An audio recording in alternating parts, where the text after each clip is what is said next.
Classique. 7h30, 9h, la matinale de Radio Classique avec Guillaume Durand.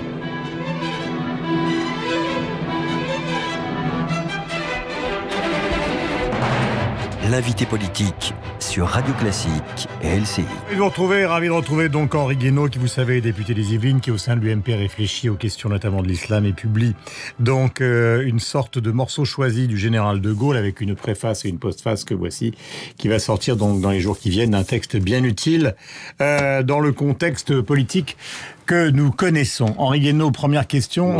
Bonjour d'abord. Vous avez raison, ça serait utile à beaucoup de réfléchir un peu sur ce qui s'est Y compris à votre famille politique ? Oui, y compris à ma famille politique, qui est sans doute celle qui en a le plus besoin. Pourquoi ? Parce que c'est, pour l'instant, c'est elle qui a déserté le gaullisme. Alors, pas tout le monde, mais le gaullisme avait été le seul ciment qui avait réuni toutes les droites. Ouais. Hein, voilà. Et ce ciment a disparu.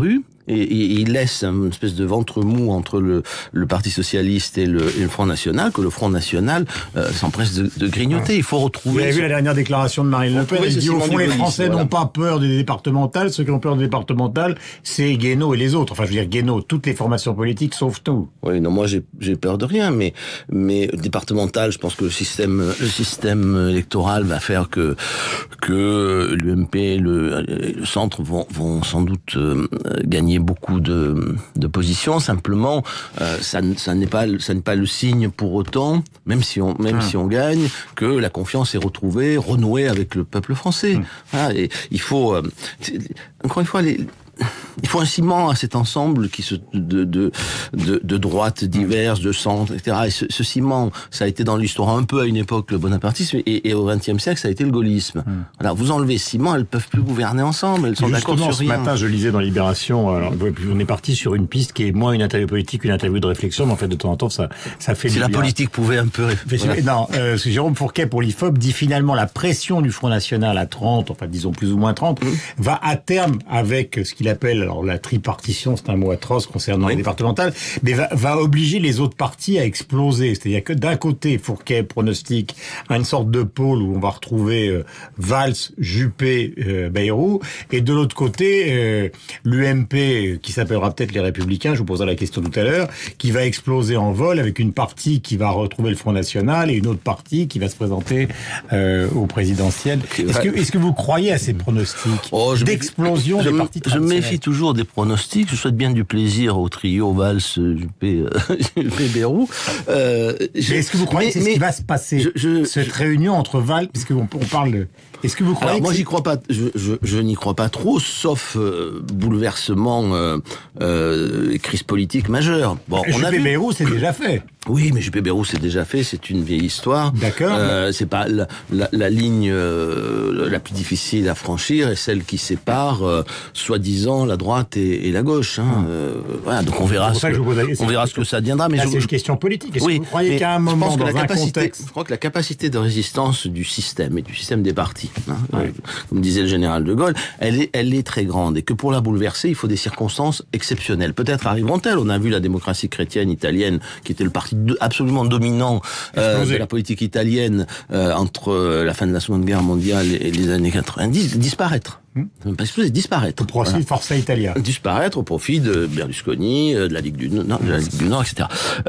Donc tout ça peut arriver dans des circonstances exceptionnelles. Est-ce que on y va ? Je crois que rien n'est exclu. Est-ce que les schémas que vous présentez seront ceux qui s'imposeront ? Ça, je n'en sais rien. Mais la remise en cause du système, la remise en cause en tout cas du système politique et de sa répartition actuelle, de ses clivages actuels, elle est posée. Est-ce que vous considérez que c'est possible pour votre famille ? Parce que Marine Le Pen vise clairement l'explosion de l'UMP.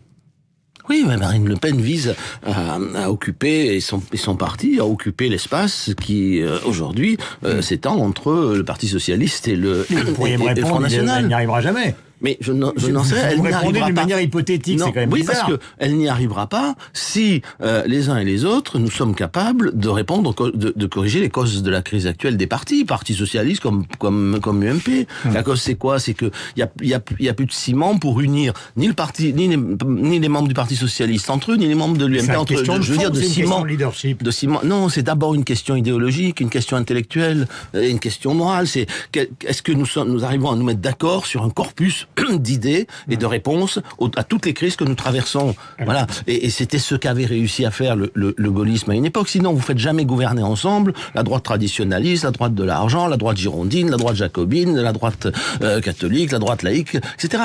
Ça n'est jamais arrivé dans l'histoire, sauf quand on trouve un la corpus question est directement posée à Nicolas Sarkozy. Voilà. Oui, elle est posée, bien sûr, mais est-ce qu'il est l'homme de la situation pour vous? Oui, vous l'avez toujours dit. Je pense qu'il est le mieux placé parmi tous les leaders aujourd'hui qui sont au premier rang de notre famille politique. Mais la tâche est difficile, je l'ai toujours dit aussi. Et est-ce que vous considérez que le fait d'appeler le parti ou de le nommer les Républicains, ça va dans le bon sens justement de ce ciment gaulliste que vous souhaitez? 30 mai la décision. Vous savez, ça dépasse les problèmes de nom. Moi, j'ai pas d'idée particulière sur le nom. J'avais lancé une boutade un jour en disant, moi je l'appellerais bien le RPR, mais c'était une boutade. Voilà. Mais c'est juste pour dire qu'il faut retrouver un centre de gravité. Et ce centre de gravité, je ne vois pas où il peut être ailleurs, surtout dans les circonstances actuelles de la France, de l'Europe, où se trouve la France, l'Europe et le monde, et la politique française, sinon quelque part vers quelque chose qui ressemblerait à ce qu'a été le gaullisme. Voilà.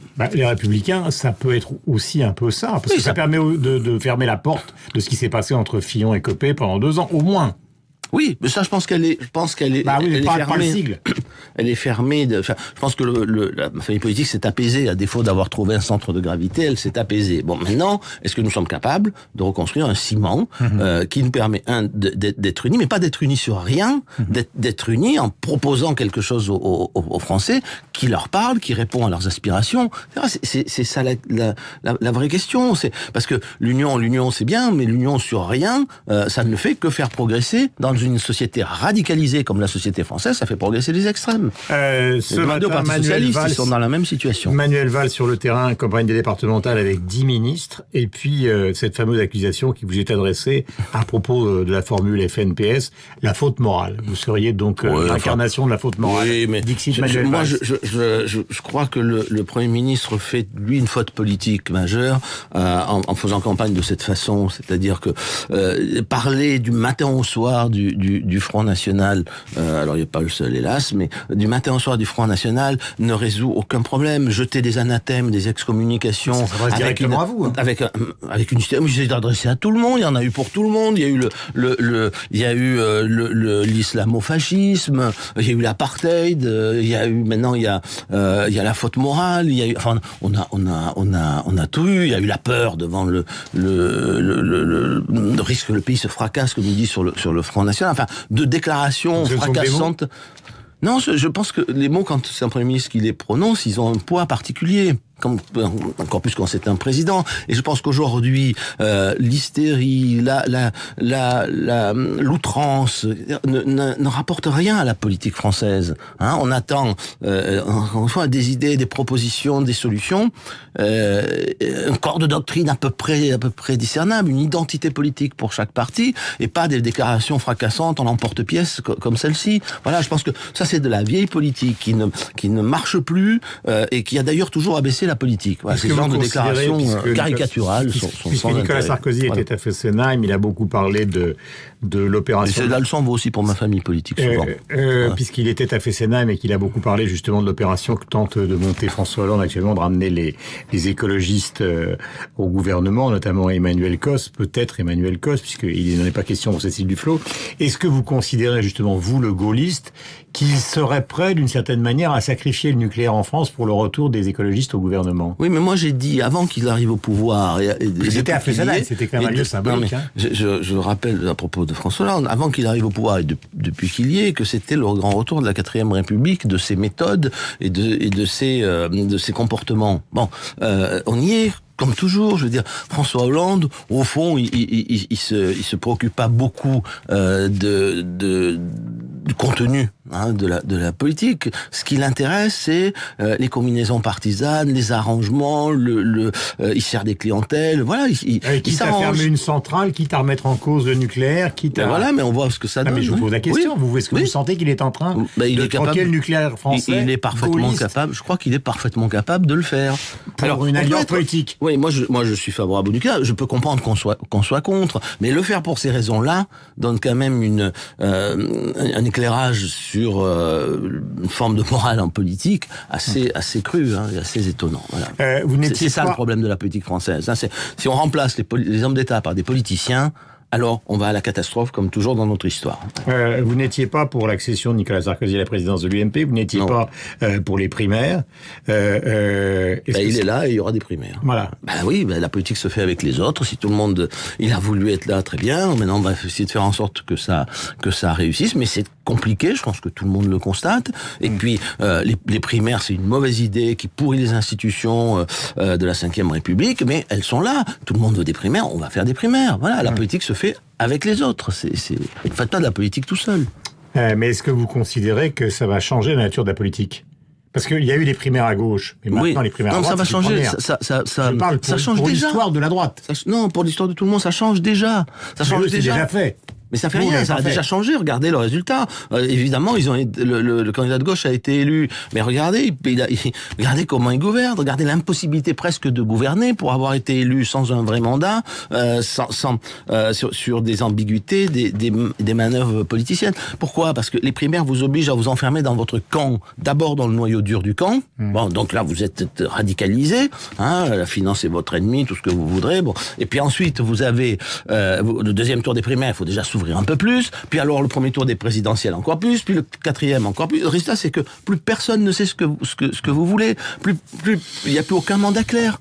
Dernière question. Et en plus, on se prépare aux élections et on fait des écuries dès le lendemain des élections présidentielles précédentes. Donc tout ça regardez le raccourcissement du temps politique. Donc des Américains. Mais moins parce que les Américains ont moins. Ils n'ont que 2 tours aux élections présidentielles. Grâce aux primaires, on risque d'en avoir 4. Macron, c'est du nouveau ou c'est du réchauffé? Non, Macron, moi je l'ai dit un jour, c'est un garçon très sympathique, c'est la politique des dîners en ville. Donc c'est nouveau dans l'expression, dans le visage, dans l'âge du monsieur, mais c'est pas nouveau dans le fond. Le fond, c'est la politique est dans les tiroirs de l'administration et dans les idées fixes des dîners en ville parisiens depuis 20 ans ou 30 ans. Voilà, on fait cette politique-là, celle qu'un certain nombre de gens ont toujours vendue en expliquant que c'était la seule possible, la seule moderne, et qu'il fallait absolument s'y soumettre.